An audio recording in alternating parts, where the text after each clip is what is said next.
wow, do I love that dress. Boss Gosh, lady. she knows it too. Did you see Antonique? She just threw her hand on her hip like, There is a confidence now in this look, and that's what you want to be a boss girl, right? You look fabulous. And it's Do you love this? I love this. It's so comfortable. Everything. The boots. I have legs. Woo! Oh, you sure do.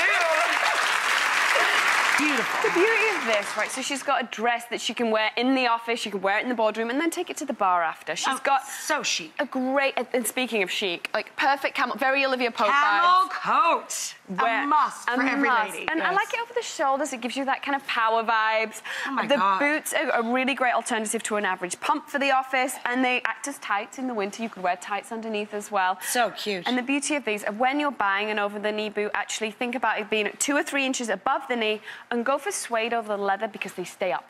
Ah, good tip. That's a good one. Excellent. Thank you so much.